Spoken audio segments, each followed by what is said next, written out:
I'm Wade, 32 years old, and my grandfather was my hero. When he left me his beautiful craftsman house in his will, I thought it was the greatest gift anyone could give me. My sister Rebecca had always been my parents' favorite, but I never expected they'd demand I sell my inheritance to buy her a bigger home.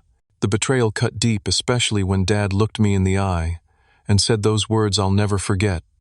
Before I tell you how my own parents tried to steal my inheritance, let me know where you're watching from in the comments, and hit that subscribe button if you've ever had to deal with family members who think your belongings are theirs for the taking. My grandfather Samuel was more than just a relative. He was my mentor, my friend, and the person who understood me better than anyone else in our family. From the time I was 6 years old, I spent nearly every weekend at his house trailing behind him in his workshop, learning how to identify different types of wood by their grain patterns, watching in awe as his weathered hands transformed raw lumber into beautiful furniture. The smell of sawdust and varnish became the scent of happiness for me. "Wade, my boy," he'd say, placing his rough, calloused hand on my shoulder, "craftsmanship isn't just about making things. It's about putting your soul into something that outlasts you." My sister Rebecca, 3 years older than me, never shared this interest. She'd roll her eyes whenever Mom and Dad suggested she join me at Grandpa's house.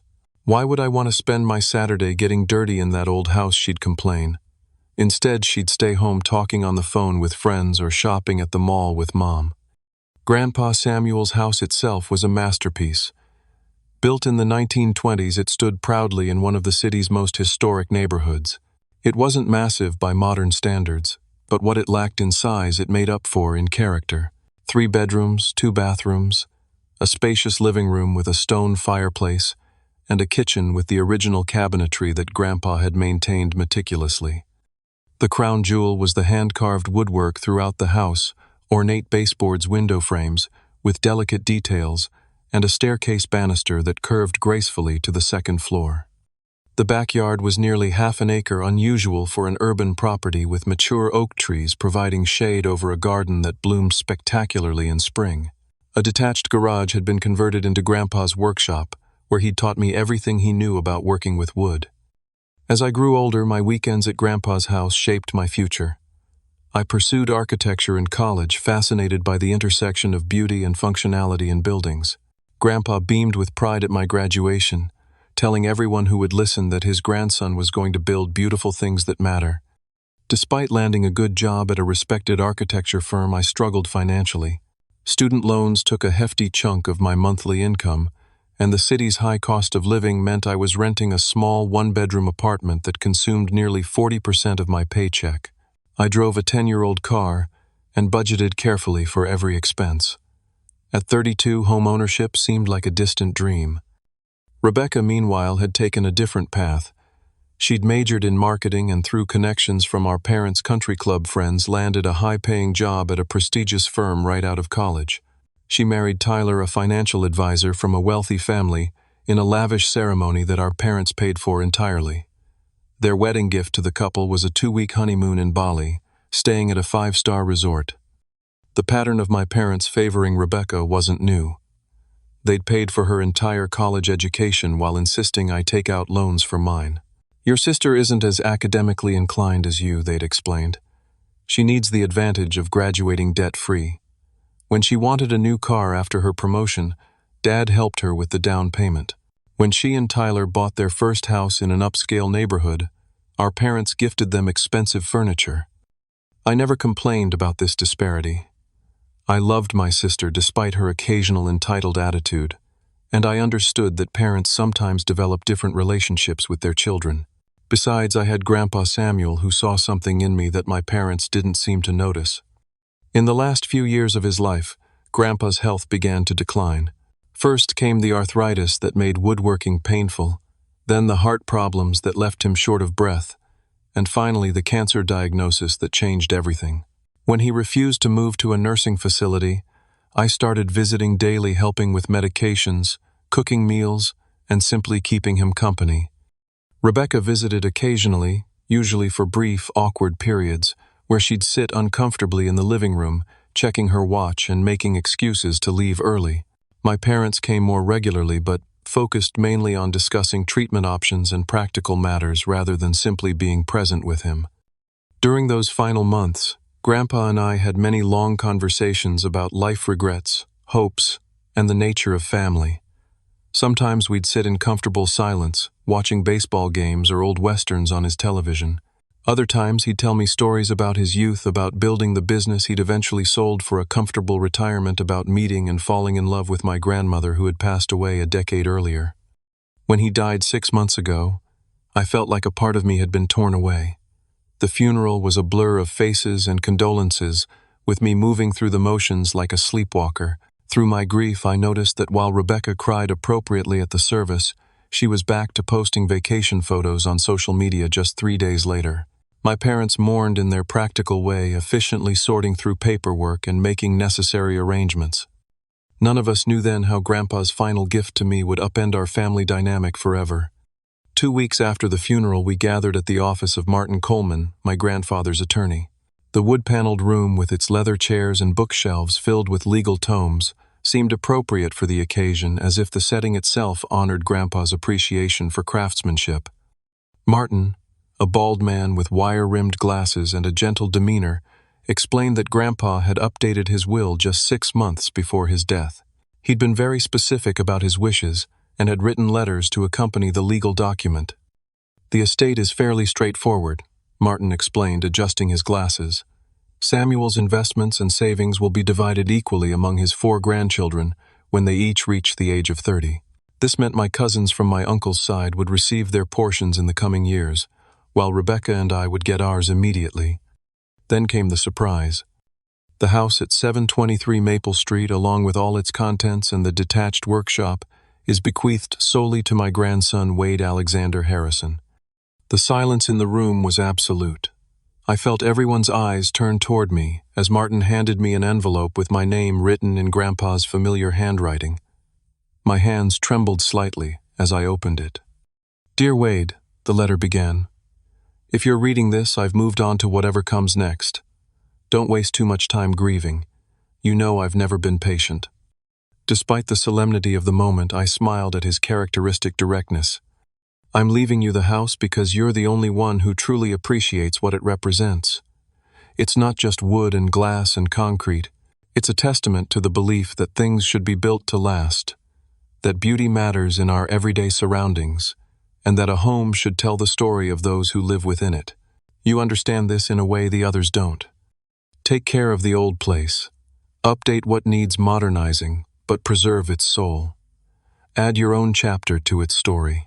Most importantly, find happiness within these walls, whether that means living here yourself or eventually passing it on to someone who will cherish it as we have. You've been a blessing in my life, Wade. Your kindness during my final years meant more than you'll ever know. This house is not just my gift to you. It's my acknowledgement of the fine man you've become." By the time I finished reading, tears blurred my vision. I carefully folded the letter and looked up to find my family watching me with varying expressions. "Congratulations, Wade," my father said, his voice carefully neutral. "That's wonderful," my mother added, though her smile seemed strained. Rebecca's husband Tyler was the most enthusiastic. "Wow, what a windfall. That neighborhood has skyrocketed in value. You're sitting on a gold mine, Wade." Only Rebecca remained silent, her lips pressed into a thin line. As we left the attorney's office, the congratulations continued, seemingly genuine. My uncle clapped me on the back, saying, "Samuel always had a soft spot for you. Can't say I'm surprised." My mother hugged me and whispered, "He loved you so much, honey. I'm happy for you." Even Rebecca managed a tight smile and said, "You spent a lot of time with him. You deserve something special." That evening, alone in my apartment, I sat with the reality of this unexpected gift. The house I'd loved visiting my entire life was now mine. The financial burden of rent would disappear. The craftsmanship I'd admired since childhood would surround me daily. Most precious of all, I'd live surrounded by memories of the person who had believed in me most. I spent the next week making plans. My lease had 3 months remaining, which gave me time to organize the move. I visited the house daily, taking inventory of what I wanted to keep, what needed repair, and what renovations I might undertake while respecting the original character. My plans were modest but exciting. The electrical system needed updating for safety, and the kitchen appliances were outdated. The bathroom fixtures could use modernizing, but I wanted to preserve the original clawfoot tub and tile work. The hardwood floors needed refinishing, but their quality was exceptional. Every project I envisioned aimed to honor the house's history while making it functional for contemporary living. During one of my planning visits, I discovered something unexpected. While measuring a wall in Grandpa's bedroom for a potential bookcase, I noticed a slight irregularity in the wood paneling. Pressing gently, I found a hidden compartment containing a small wooden box. Inside were family photographs I'd never seen before Grandpa, as a young man standing proudly in front of the newly purchased house. My grandmother in a summer dress laughing in the garden, my father and uncle as children playing under the oak tree that still stood in the backyard. At the bottom of the box was another envelope with my name on it. Inside was a brief note. "Wade, if you found this, you're already making the house yours. Good. Here's a little more history to inspire you. Love, Grandpa." The discovery felt like a personal message from beyond, a confirmation that the house was where I belonged. I framed several of the photographs, planning to display them prominently when I moved in. As I began the process of relocating, I noticed subtle changes in my family's behavior. My mother called frequently with unsolicited advice about home maintenance and insurance. My father suddenly had opinions about renovations, suggesting I modernize everything to maximize value. Rebecca began making comments about how lucky I was to get a free house, as if my years of relationship with Grandpa had been a calculated investment. At a family dinner 3 weeks after the will, reading these undercurrents became more noticeable. When I mentioned my plans to restore the original window frames rather than replace them with vinyl, Tyler scoffed. "That's throwing money away," he said. "You need to think about resale value. Nobody cares about original anything these days." "I'm not planning to sell," I replied. Rebecca exchanged a look with our mother that I couldn't quite interpret.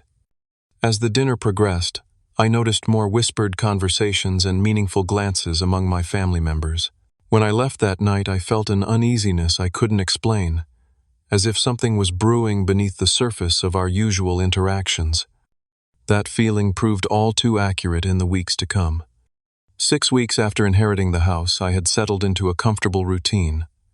Most of my belongings had been moved in, and I was gradually making the space my own while respecting its history. I'd refinished the hardwood floors myself, a laborious process that Grandpa would have appreciated.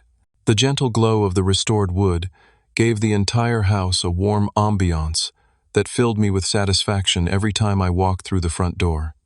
One Sunday evening, my parents called to invite me to dinner the following night. "Rebecca and Tyler have some exciting news," Mom said. "We're having a special family dinner to celebrate." The dinner started pleasantly enough.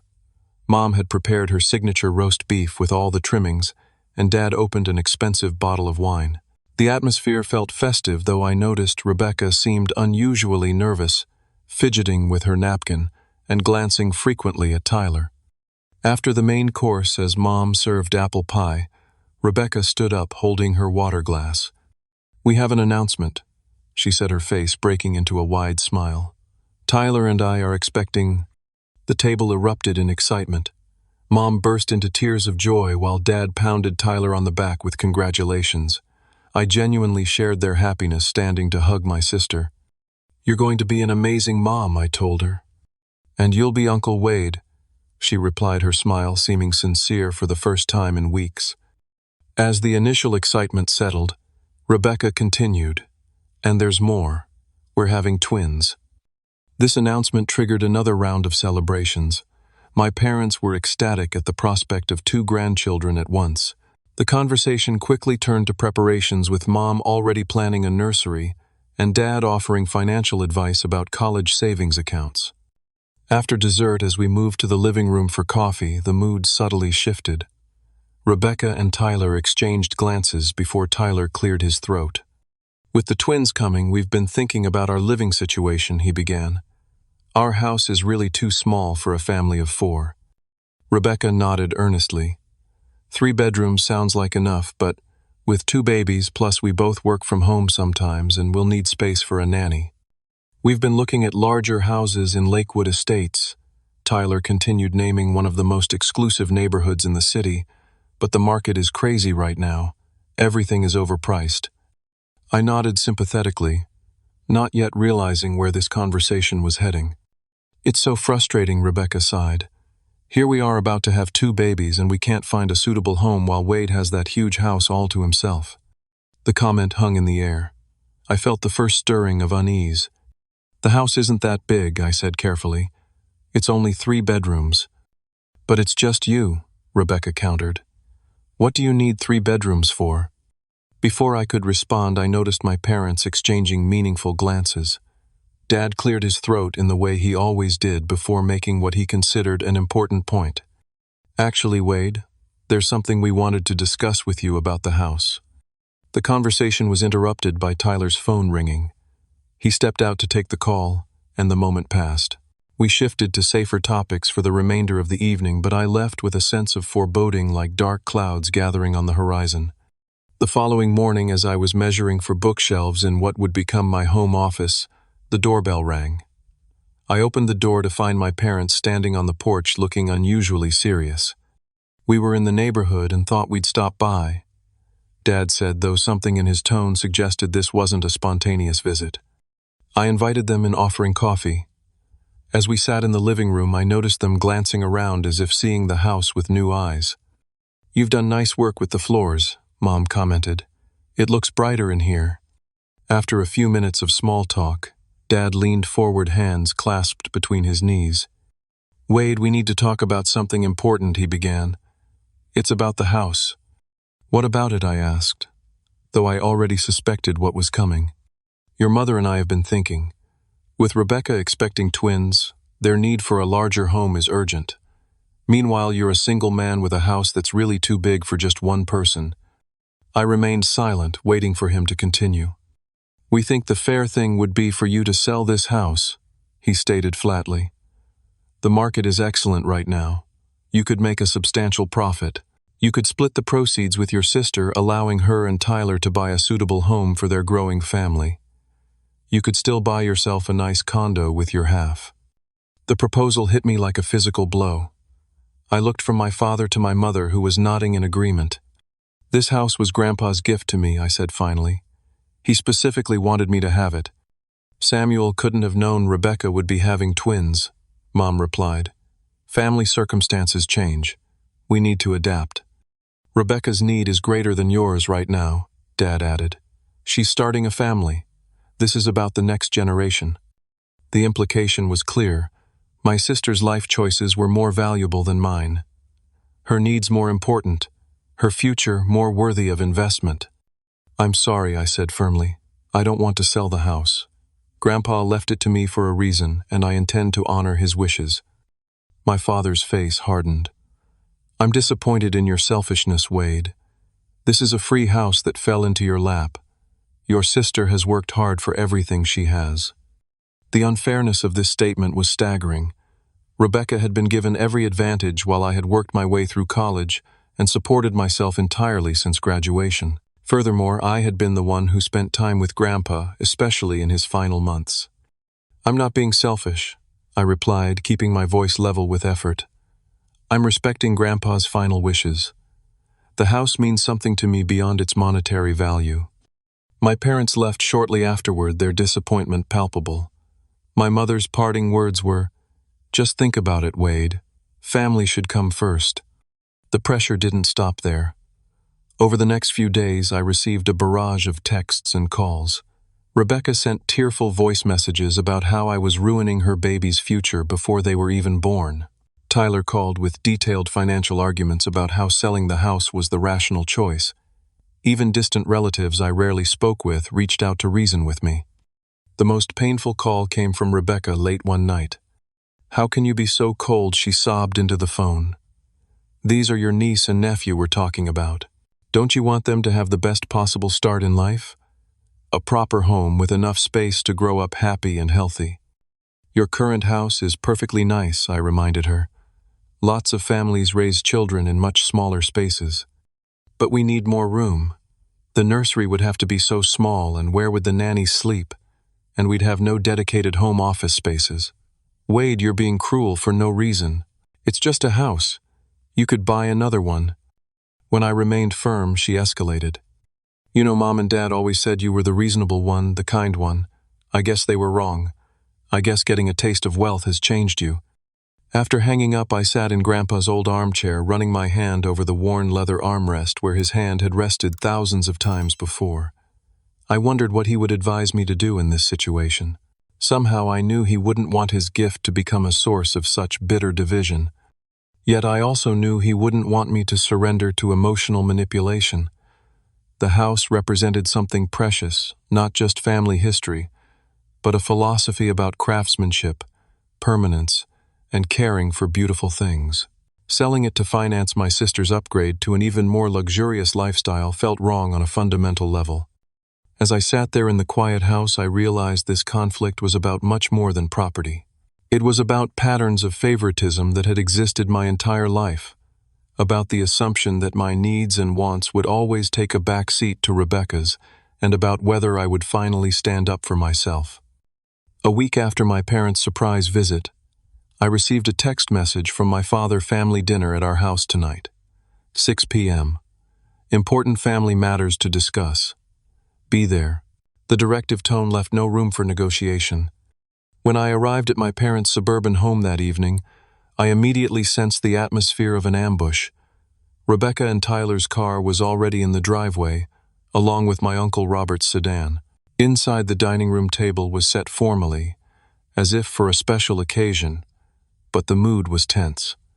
My mother barely met my eyes when she hugged me in greeting. Once everyone was seated and the meal served, my father took control of the conversation. We're here to discuss Wade's inheritance and how it affects the entire family, he announced, as if opening a business meeting. I've asked Uncle Robert to join us because he was close to Dad and might offer some perspective. Uncle Robert nodded solemnly. I noticed he seemed uncomfortable, fidgeting with his napkin and avoiding direct eye contact with me. As you all know, my father continued, Rebecca and Tyler are expecting twins and they need a larger home. Wade's inheritance has put him in a position to help make this happen. Tyler, looking more like a businessman than a soon-to-be father in his crisp button-down shirt, pulled out a folder and removed several papers. I've done extensive research on the housing market, he said, sliding a printout toward me. Wade's house, in its current condition, could sell for approximately $800,000. Possibly more with the right realtor. I felt my stomach tighten at the realization that they'd already been evaluating my home's market value. We've actually spoken to 3 different realtors, Rebecca added, not meeting my eyes. They all agree it's an excellent time to sell. One of them already has potential buyers interested in historic properties. The revelation that they had consulted realtors about my house without my knowledge or consent felt like a violation. They had been planning this behind my back, already setting wheels in motion, as if my agreement was a mere formality. You had realtors evaluate my house, I asked, my voice tight with controlled anger. Just preliminary discussions, my father said dismissively. Nothing binding. Tyler continued his presentation, explaining how the proceeds could be divided with Rebecca and I, each receiving equal shares after selling costs.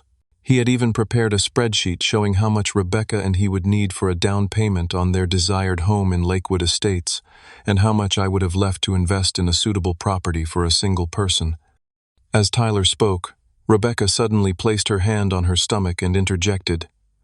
I wasn't going to share this yet, but the doctor confirmed yesterday that we're having a boy and a girl. Perfect twins, one of each. This announcement, clearly timed for maximum emotional impact, drew exclamations of delight from my parents. My mother actually dabbed at her eyes with her napkin. All the more reason why this housing situation is urgent, my father said, turning back to me. A boy and a girl will definitely need separate bedrooms as they grow up. I took a deep breath before responding. I understand Rebecca and Tyler want a bigger house, but Grandpa left his house specifically to me with clear intentions about preserving it. It's not just about the money for me. Oh, Wade, my mother sighed. Your grandfather couldn't have anticipated this situation. Family circumstances change. Besides, Tyler added, Samuel left the house to you without restrictions. Legally, you can sell it if you choose, and the financially prudent choice is clear. It's not about financial prudence, I countered. It's about respecting Grandpa's wishes and what the house means to me personally. Rebecca's expression hardened. What about respecting family? What about helping your own niece and nephew have the best possible start in life?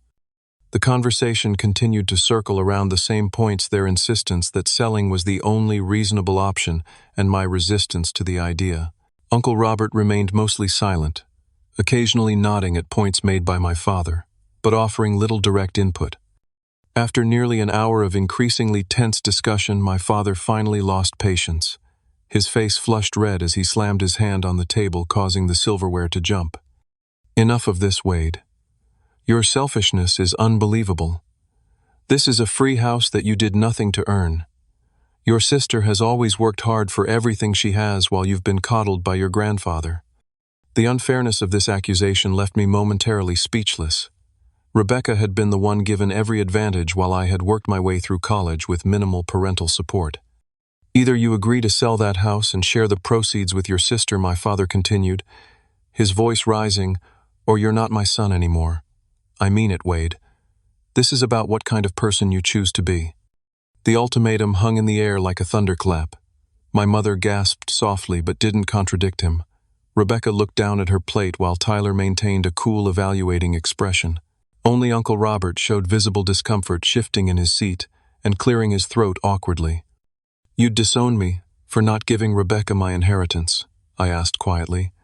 I'd disown you for being selfish when your family needs you, he replied without hesitation. Stop being selfish. That's a free house. Either share it or you're not my son anymore. I stood up slowly, placing my napkin beside my barely touched dinner. I'm sorry you feel that way, I said, surprised by the steadiness in my voice despite the turmoil inside me. I need some time to think about all this. As I walked toward the door, my mother hurried after me. Wade, please, your father didn't mean it that way. We're just trying to find the best solution for everyone. I think he made himself very clear, I replied gently, removing her hand from my arm. I'll be in touch. Driving home, I felt numb with shock. The family I had always tried to please, always tried to understand, despite their clear favoritism toward Rebecca, had just delivered an ultimatum that cut to the core of my self-worth. Sell your inheritance to benefit your sister, or be excommunicated from the family. The next morning I called in sick to work and invited my best friend Marcus over. I needed perspective from someone who wasn't entangled in family dynamics. Marcus listened intently as I recounted the previous night's events, his expression growing increasingly incredulous. That's messed up, man, he said when I finished. They're basically trying to bully you out of your inheritance. And for what? So your sister can have an even fancier house. It's not like they're struggling financially. They made it sound like I'm depriving the twins of a decent home, I said, running a hand through my hair in frustration. That's emotional manipulation, Marcus replied firmly. Rebecca and Tyler already have a perfectly good house. They want an upgrade, not a necessity. Don't let them twist this into you harming children who aren't even born yet. His clarity helped me see through the fog of guilt my family had created. Still, I needed to understand my legal position. Later that day, I arranged a meeting with Martin Coleman, my grandfather's attorney. Martin's office felt like a sanctuary of reason after the emotional chaos of family pressure. He reviewed the will carefully, then looked at me over his glasses. The house is yours, Wade, free and clear, he stated. Your grandfather's wishes were explicit. There are no legal conditions that would compel you to sell or share the proceeds. My family is claiming that Grandpa would have wanted me to sell if he'd known about my sister's pregnancy, I said. Martin's expression softened. I knew your grandfather for over 30 years. He was a thoughtful man who rarely made decisions impulsively. This will was updated just 6 months before his passing, when he was of completely sound mind. He considered all his options carefully. He paused, seeming to weigh his next words. What I can tell you is that your grandfather was aware that Rebecca and Tyler might start a family soon. It didn't change his decision about the house. This confirmation strengthened my resolve. Grandpa had made his choice knowingly, not out of oversight or lack of information. As our meeting concluded, Martin shared one more piece of information that illuminated the situation further. "I probably shouldn't tell you this," he said, "but given the circumstances, you should know. Your parents actually expected to inherit the house themselves. They had mentioned to Samuel several times that they were counting on selling it to fund their retirement. He deliberately chose a different path." This revelation explained much about my parents' anger.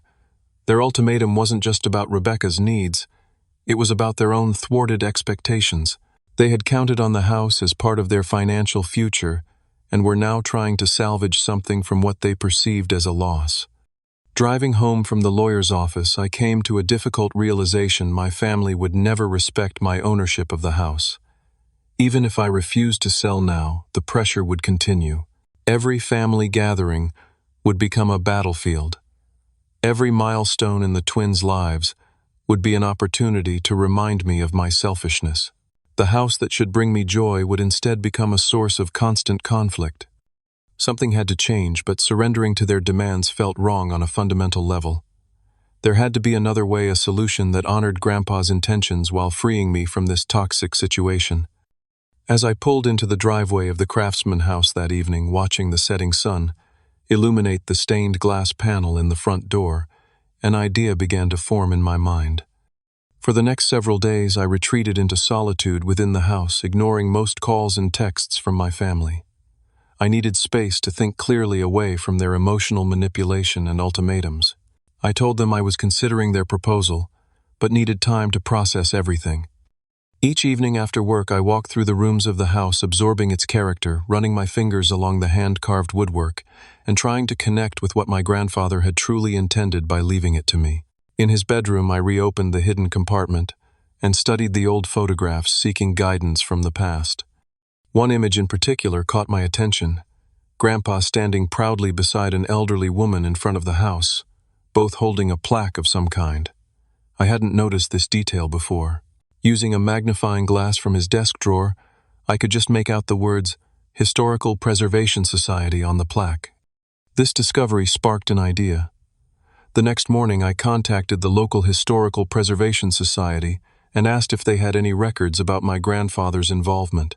The receptionist connected me with Eleanor Johnson, the society's director. Samuel Harrison. Eleanor's voice brightened immediately. "Of course I remember him. He was one of our most dedicated supporters. That house of his is a perfect example of 1920s craftsman architecture. Is this about the property?" We arranged to meet that afternoon at a coffee shop near my office. Eleanor turned out to be a vibrant woman in her 60s with silver hair cut in a stylish bob and bright, intelligent eyes behind red-framed glasses. She arrived carrying a folder of documents. "I pulled our records on your grandfather's house," she explained, spreading photographs and paperwork on the table. "Samuel worked with us for years to document the historical significance of the property. He was passionate about preserving not just the house itself, but the craftsmanship it represented." She showed me copies of the original architectural plans, historical photographs, and documentation about the house's original builder, a master carpenter who had constructed several significant buildings in the city. "Your grandfather never pursued official historical designation because he worried about the restrictions it might place on future owners," Eleanor explained. "But he always hoped the house would be preserved by someone who appreciated its value." As we talked, I learned that Eleanor had known my grandfather well beyond their work with the Preservation Society. They had served together on community boards and shared a philosophy about the importance of maintaining historical character in developing neighborhoods. "Samuel talked about you often," she said with a warm smile. "He was so proud of your interest in architecture and craftsmanship. He would tell me about projects you worked on together." This personal connection made what I was considering even more meaningful. As our conversation continued, Eleanor mentioned that her daughter Julia ran a non-profit organization called Heritage Homes Education Center, which provided workshops on traditional building techniques and restoration skills. "Julia is always looking for historic properties to use for demonstrations and classes," Eleanor commented. "It's getting harder to find suitable locations as more old homes are demolished for new development." A plan began to crystallize in my mind. "Eleanor," I asked, "would the Historical Preservation Society ever consider purchasing a property like my grandfather's house?" Her eyes widened. "Are you considering selling?" I explained my situation in broad strokes, omitting the more painful details of my family's ultimatum. I want to honor my grandfather's wish that the house be preserved, but my current family circumstances make living there complicated. Eleanor nodded thoughtfully. The society itself has limited funds for acquisitions, but we do partner with donors and other organizations for preservation projects. Would you be open to meeting with Julia and me to discuss possibilities? The next day, I welcomed Eleanor and her daughter Julia to the house. Julia, a woman about my age with her mother's intelligent eyes and a passionate demeanor, was immediately enthralled with the property. "This is extraordinary," she exclaimed, examining the original window frames. "You almost never see this level of craftsmanship intact anymore. Most houses this age have had their character elements stripped out during renovations." We spent hours touring the house with Julia, documenting details and discussing the educational potential of the space. We could host workshops on traditional woodworking restoration techniques, period-appropriate renovation. The possibilities are endless. By the end of their visit, a partnership was taking shape. The Historical Preservation Society, in conjunction with the Heritage Homes Education Center, would purchase the house at a below-market price. In exchange, they would guarantee its preservation through a formal historical designation and convert it into an educational center named in honor of my grandfather. The Samuel Harrison Center for Traditional Craftsmanship, Eleanor suggested, a living monument to his values and skills. The idea resonated deeply. This solution would protect the house from future development, honor my grandfather's legacy in a public way, and free me from the ongoing family conflict. The below-market sale price meant I would receive less money than if I sold to commercial buyers, but it felt like the right choice on a soul level. Over the next week, we refined the details. I consulted with Martin Coleman to ensure the legal aspects were sound. The agreement included specific conditions: the exterior and significant interior features would be preserved. My grandfather's workshop would be maintained as a functional teaching space, and a permanent plaque would acknowledge his contribution to preserving traditional craftsmanship. The financial arrangement was straightforward. The society would purchase the property for $575,000, substantially below the market value of $800,000 that Tyler had quoted, but enough for me to purchase a comfortable condo without mortgage stress. More importantly, the sale would come with the satisfaction of knowing I had honored Grandpa's legacy in a meaningful way. We agreed to expedite the process, completing the sale within 2 weeks. I arranged for temporary storage of personal belongings and found a month-to-month apartment rental while I searched for a permanent residence. Throughout this period, I maintained minimal contact with my family, responding to their increasingly urgent messages with vague assurances that I was still thinking things through. The day we signed the papers transferring ownership to the Historical Preservation Society, I felt a profound sense of peace.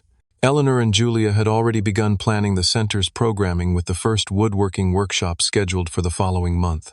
They had contacted local artisans who had known my grandfather, several of whom had volunteered to teach classes. "We'll take good care of Samuel's legacy," Eleanor promised as we completed the transaction. "This house will continue to inspire craftsmanship for generations to come."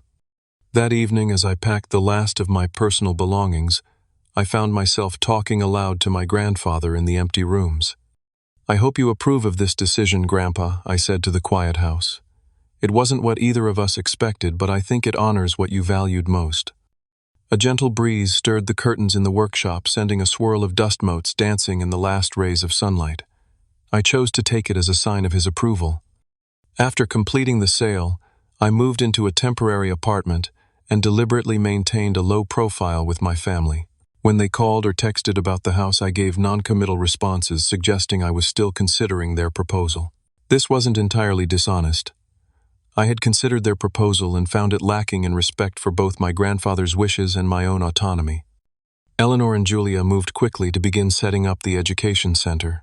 Within days of taking ownership, they had assembled a team of volunteers to catalog the existing features of the house and prepare spaces for workshops. My grandfather's tools were organized and displayed respectfully in the workshop, and informational plaques were created to explain the architectural elements throughout the property. 10 days after the sale, I received a call from my father. "Wade, "We've given you enough time to think," he said without preamble. "Your mother and I are bringing a realtor to evaluate the house tomorrow at 2 p.m. This needs to move forward for Rebecca's sake." I considered telling him the truth then, but something held me back. Perhaps I wanted to see their reactions in person, to witness the moment they realized their assumptions and demands had led to consequences they hadn't anticipated. "I'll meet you there," I replied simply. The next day I arrived at the house 30 minutes early. Through the front windows I could see Eleanor, Julia, and several volunteers already at work inside. A new sign had been mounted beside the front door, the Samuel Harrison Center for Traditional Craftsmanship, with a smaller line beneath it reading, "Preserving the Art of Craftsmanship for Future Generations." Rather than going inside, I waited in my car across the street, watching as my parents' SUV pulled up precisely at 2 o'clock.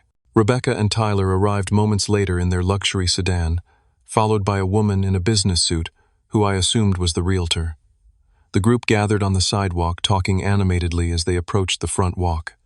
My father reached for the doorknob with the confidence of someone who already considered the property partly his. Finding it locked, he rang the bell with visible impatience. Through the car window I watched as Eleanor opened the door. Even from a distance I could see the confusion spread across my family's faces. My father gestured emphatically, clearly demanding explanations. Eleanor maintained a professional demeanor, speaking calmly, while pointing to the new sign beside the door. Unable to hear their exchange, I finally exited my car and walked across the street toward the increasingly tense scene. As I approached, Rebecca spotted me first. "Wade," she called out, her face flushed with anger. "What is going on here? Who are these people?" My father whirled around, his expression a thundercloud. "Wade, explain this immediately. This woman claims the house has been sold to some historical society. That's impossible." The realtor, looking profoundly uncomfortable, clutched her portfolio to her chest and took a step back from the family drama unfolding on the front porch. "It's not impossible," I replied calmly, joining them on the walkway. "In fact, it's completed. The Samuel Harrison Center for Traditional Craftsmanship is now the legal owner of this property." "You sold it," my mother gasped, her hand flying to her throat. "Without telling us." "Without consulting us," my father amended, his voice rising. "After everything we discussed." Tyler, always focused on finances, cut to what he considered the heart of the matter. "Who did you sell it to? For how much?" I gestured to Eleanor, who had been standing patiently in the doorway. "This is Eleanor Johnson, director of the Historical Preservation Society and a friend of Grandpa's. The society, in partnership with the Heritage Homes Education Center, purchased the house to create an educational facility that honors Grandpa's craftsmanship and values." Eleanor stepped forward, extending her hand professionally. "It's a pleasure to meet Samuel's family. He spoke of you often. We're very excited about preserving his legacy through this center." My father ignored her outstretched hand. "This is outrageous. You had no right to sell without family input, Wade. We had an agreement." "We had no agreement," I corrected him. "You made demands and issued ultimatums. That's not the same thing." Rebecca, who had been momentarily stunned into silence, found her voice. "You've ruined everything, the baby's future, our plans. How could you be so selfish?" Tyler, meanwhile, had pulled out his phone and was frantically searching something. "The Historical Preservation Society," he muttered. "Non-profit organization, limited acquisition budget." He looked up sharply. "You sold it below market value, didn't you? You threw away hundreds of thousands of dollars just to spite us." The accusation stung, but I maintained my composure.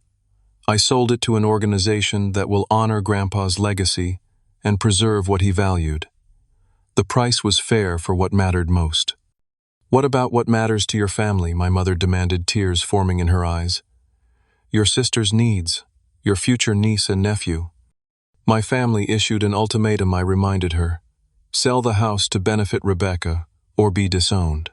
I made my choice accordingly. My father's face had turned an alarming shade of red. "You've lost millions for this family," he shouted, drawing attention from neighbors across the street.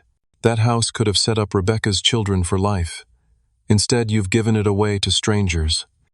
Eleanor, who had been observing this exchange with increasing concern, stepped forward again. Perhaps this isn't the best venue for a family discussion. Would you like to come inside?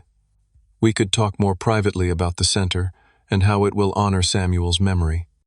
We don't need a tour of what should have been our property, Tyler snapped, placing a protective arm around Rebecca, whose theatrical sobs had intensified. The realtor, clearly wishing to be anywhere else, mumbled something about another appointment and began edging toward her car. Wait, my father called to her. There must be some way to undo this, some legal challenge we can make. The realtor, to her credit, shook her head firmly.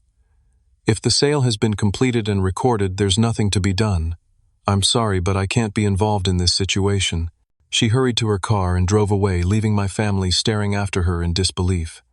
Julia had emerged from the house and joined her mother on the porch. We've already begun cataloging the original architectural elements, she explained, seemingly oblivious to the tension. The first woodworking class is scheduled for next Saturday. We're expecting a full enrollment. This practical information about the house's new function seemed to finally penetrate my family's anger. The reality of what had happened was sinking in. Not only had I sold the house without their input, but I had transformed it into something that could never be undone. The historical designation that Eleanor would secure would protect it from development permanently. You've betrayed this family, my father said, his voice now deadly quiet. I meant what I said before. You're no son of mine. Rebecca, still crying, added, I'll never forgive you for this, Wade. Never. Tyler, ever practical, was still fixated on the financial aspect. How much did you get for it? At least tell us that. How much did you throw away out of spite? I declined to answer, which only fueled their anger. As they continued to berate me on the front lawn, a van pulled up bearing the logo of the local newspaper. A photographer and reporter emerged, heading toward the house.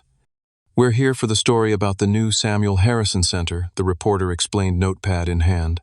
Is one of you Wade Harrison? We'd love a statement about your decision to donate your grandfather's house to the preservation effort. Donata, Tyler sputtered. You donated it. Not exactly, I began, but Eleanor smoothly interjected. Mr. Harrison sold the property to us at a significantly reduced price to ensure its preservation, she explained to the reporter. It was an incredibly generous act that will benefit the entire community for generations to come. The presence of the media finally convinced my family that this was not the place to continue their tirade. My father gave me one last withering look before steering my mother toward their car. Rebecca allowed Tyler to guide her away, her tearful glares continuing until they drove off. As their vehicles disappeared down the street, I felt a complex mixture of emotions: sadness at the broken relationships, anger at their sense of entitlement, but predominantly a sense of relief. The decision had been made. The consequences had been faced. Whatever came next would be on new terms, not dictated by old patterns of favoritism and manipulation. Eleanor placed a gentle hand on my shoulder. Family conflicts are never easy, she said softly, but Samuel would be proud of what you've done here. This house will educate and inspire countless people because of your choice. Looking at the historic home now beginning its new chapter as an educational center, I nodded. Grandpa always said that craftsmanship was about creating something that outlasts you. I think this decision honors that belief better than anything else I could have done. As I gave the reporter a brief statement about my grandfather's legacy of craftsmanship, I realized I was starting a new chapter of my own life, one free from the shadow of family expectations that had never truly valued who I was. The aftermath of the confrontation was predictably difficult. For several weeks, silence stretched between me and my family like an unbridgeable chasm. No calls, no texts, no acknowledgement of my existence. I had been cut off exactly as threatened, and despite knowing I had made the right decision, the finality of it weighed heavily on my heart. I channeled my energy into establishing my new life. With the proceeds from the sale, I purchased a comfortable one-bedroom condominium in a converted industrial building downtown. The open floor plan and exposed brick walls provided the perfect canvas for my own modest woodworking projects, skills I had learned from my grandfather and was determined to continue practicing. My job at the architecture firm kept me busy, but on weekends I often found myself drawn back to the Samuel Harrison Center. Eleanor and Julia had transformed the property with remarkable efficiency. The living room now served as a gallery, showcasing examples of traditional craftsmanship. The dining room had become a classroom with workbenches built to my grandfather's specifications. His workshop remained largely unchanged, preserved as a functional example of a traditional woodworking space. 6 weeks after the center opened, I agreed to teach a weekend workshop on basic joinery techniques. Standing in my grandfather's workshop, guiding participants through the same skills he had once taught me, I felt his presence strongly. The ache of family estrangement was still there, but it was balanced by the satisfaction of honoring his legacy in a way that benefited others. One Saturday afternoon, after concluding a class, I was cleaning tools in the workshop when Julia entered with an unexpected message. "There's someone here to see you," she said, her expression carefully neutral. "Your father." My heart jumped into my throat. "Did he say what he wants?" "Just to talk to you. He's in the garden." I found my father sitting on the wooden bench beneath the largest oak tree, the same bench where Grandpa and I had often sat together. He looked older somehow, the lines in his face deeper than I remembered. When he saw me approach, he stood awkwardly, hands thrust into his pockets. "Wade," he nodded in greeting. "Dad," I replied, maintaining a safe, emotional distance. We stood in uncomfortable silence for a moment before he gestured to the bench. "Can we sit?" Once seated, he stared straight ahead at the flower beds that the center's volunteers had meticulously maintained. "The garden looks good," he commented.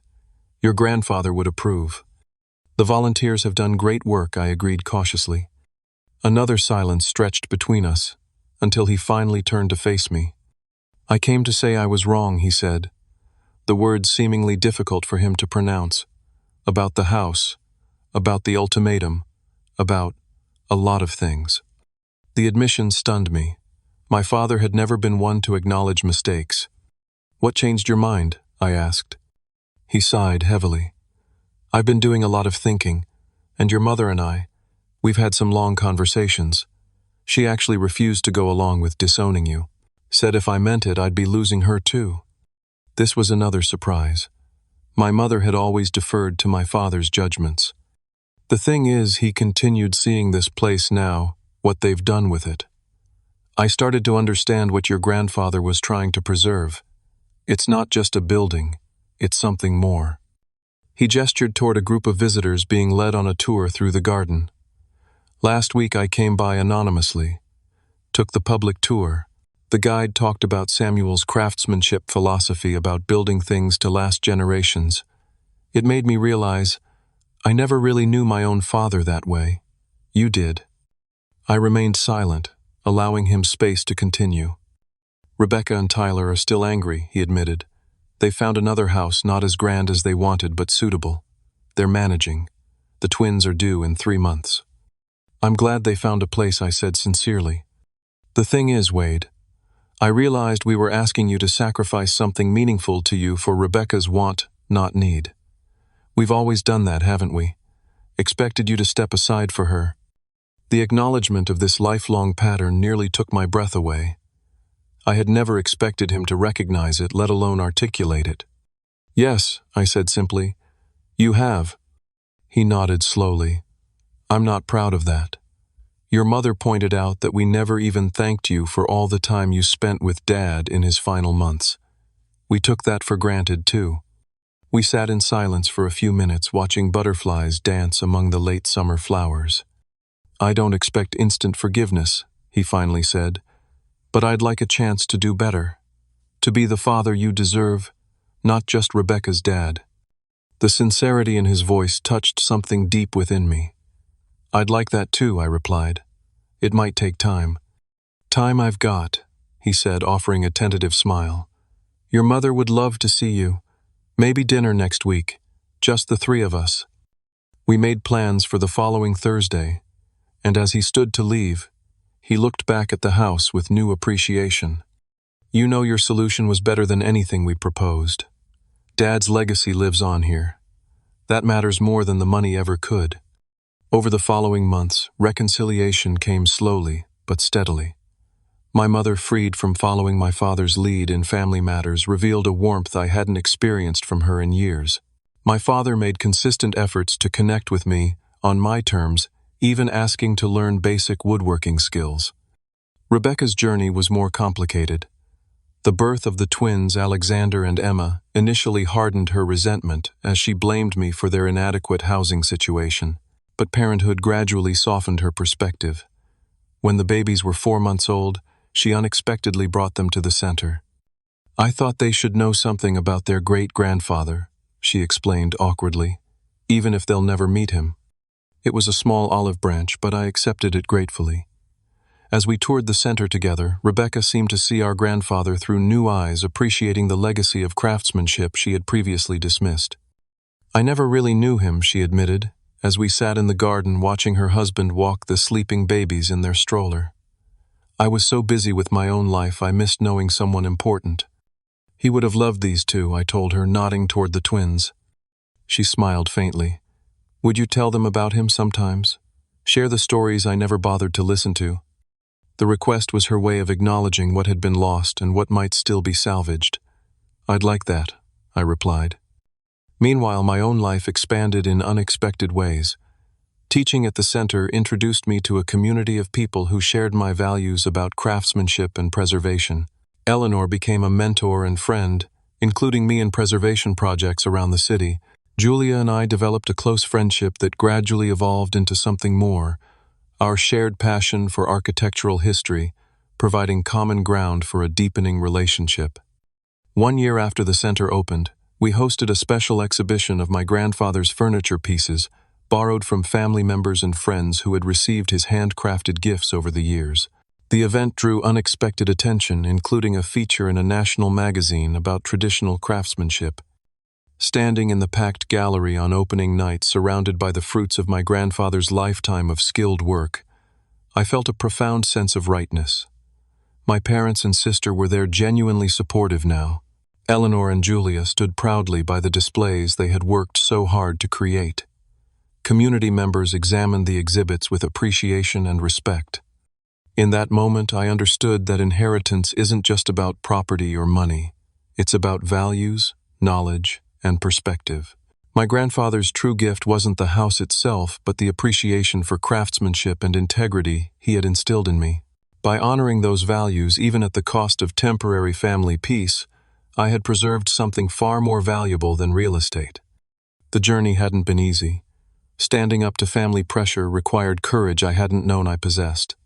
The pain of rejection was real, as was the grief of broken relationships. But through it all, I had discovered my own strength and the importance of honoring what truly matters, even when it means making difficult choices. As visitors mingled through the exhibition, I found myself standing before the display of my grandfather's favorite handmade rocking chair. Beside it was a photograph of him sitting in that very chair, his weathered hands resting on the arms he had carved decades earlier. His expression was one of quiet satisfaction, a man at peace with his life's work. "I did my best, Grandpa," I whispered to the photograph. "Not in the way either of us expected, but I think you'd approve." Have you ever had to make a difficult choice to protect something valuable to you, even when others didn't understand its worth? Sometimes the hardest part of honoring our values is standing firm when those closest to us push us to compromise. If this story resonated with you, hit that like button and share it with someone who might need encouragement to stand their ground. Leave a comment about a time when you had to protect something meaningful to you, and don't forget to subscribe for more real-life stories about finding strength through life's most challenging moments. Thank you for listening, and remember, the most important inheritance isn't what we receive, but what we choose to preserve and pass on.